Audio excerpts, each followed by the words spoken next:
চিত্রগঞ্জের পক্ষ থেকে স্বাগত জানিয়ে আজকে আবার একটি ভিডিও নিয়ে হাজির হয়েছি। আপনাদের আজকে আমি রান্না করে দেখাবো কাঁচকলার চপ।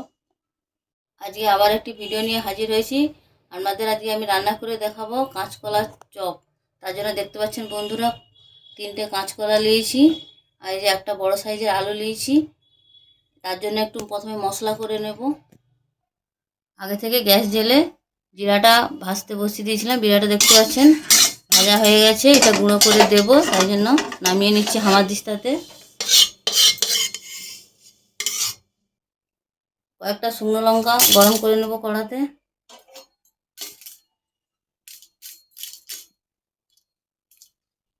কাঁচকলাগুলো এরকম ছাড়িয়ে নিচ্ছি, সেদ্ধ করে নিয়েছিলাম, এরকম করে ছাড়িয়ে নেব।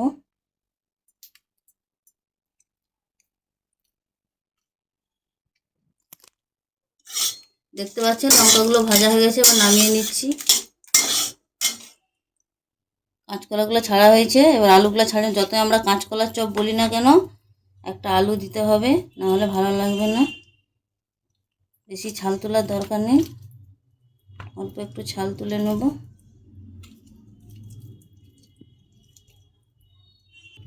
এবার কাঁচকলা আলুগুলোকে মাখিয়ে নেব। বেশি একটু ডালা ডালা থাকলেই হবে, বেশি নরম করে সুন্দর করে মাখানোর দরকার নেই। এরকম করে জাস্ট একটু মাখিয়ে নিচ্ছি। লবণ দেবো, পরিমাণ মতো লবণ দিয়ে দিচ্ছি, দিয়ে মাখিয়ে নিচ্ছি।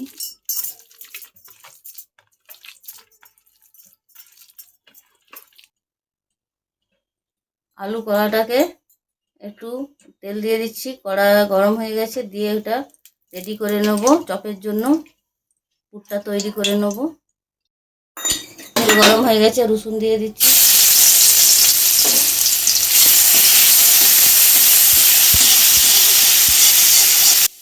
রসুনটা ভাজা হয়ে গেছে, এবার পেঁয়াজ দিচ্ছি একটা বড় সাইজের।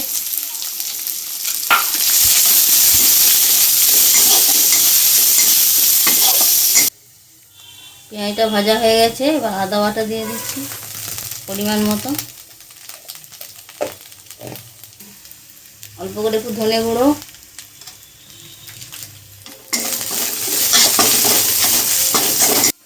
হলুদ গুঁড়ো পরিমাণ মতো, ধনে পাতা কুচি দিলাম।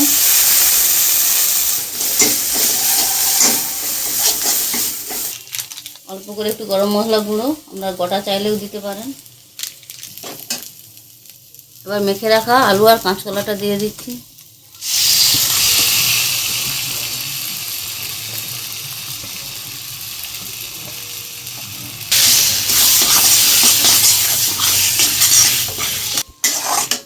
এরকম মশলার সঙ্গে কিছুক্ষণ নেড়ে নেব।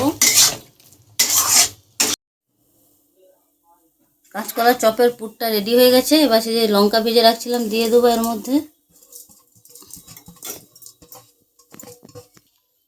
জিরা গুঁড়ো দিয়ে দেবো, ভেজে রাখছিলাম যে, বেশি প্লেন করে গুঁড়ো করি না, একটু একটু গোটা গোটা থাকবে। এবার এগুলোকে ভালো করে এই পুরের সঙ্গে মাখিয়ে নেব। আমার পুরটা রেডি হয়ে গেছে চপের, কাঁচকলার চপের।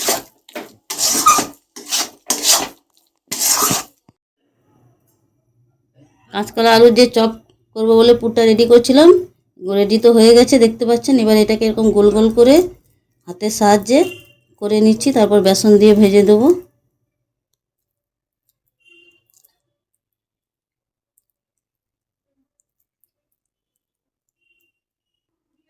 তেলটা গরম হয়ে গেছে, একটু এই বেসনের মধ্যে গরম তেল দিলে মুচমুচে হয়, একটু দিয়ে দেবো। দেখতে পাচ্ছেন বেসনটা কীরকম মেখেছি, মোটা মোটা করে, বেশি পাতলা করা যাবে না, কারণ কাঁচকলা আলুর মশলা যে করা হয়েছে মাখাটা, ওটা একটু কাঁচকলা আছে তো একটু নরম নরম, ওই বেসন বেশি পাতলা করা যাবে না। দেখতে পাচ্ছেন কাঁচকলা আলু দিয়ে এটা রেডি করেছিলাম।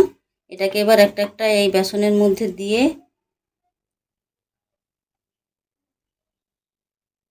এরকম করে কোট করে আবার একটা এরকম করে ডুবিয়ে বেসনের মধ্যে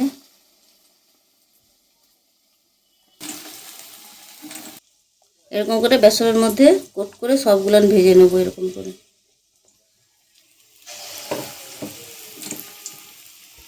দেখতে পাচ্ছেন কাঁচকলার চপগুলো ভাজা হয়ে গেছে। দেখতে পাচ্ছেন কাঁচকলার চপগুলো ভাজা হয়ে গেছে, এবার নামিয়ে নিচ্ছি।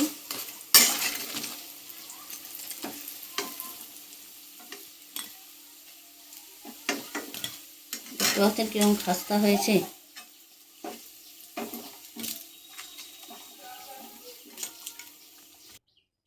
দেখতে পাচ্ছেন কাঁচকলার চপগুলো একদম খাস্তা হয়েছে। এরকম বিকেলবেলা টিফিনে আপনারা যদি চপ বানিয়ে খান, বা বাড়িতে যদি কাঁচকলা পড়ে থাকে সেরকম কাঁচকলা দিয়ে পেকেও যদি যায়, সেই কাঁচকলা দিয়ে আপনারা এরকম বাড়িতে চপ বানিয়ে খাবেন, খেতে খুবই টেস্টি হয়। এরকমভাবে আপনারা বাড়িতে বানিয়ে খাবেন। আপনাদের যদি ভালো লেগে থাকে লাইক, কমেন্ট, সাবস্ক্রাইব করতে ভুলবেন না।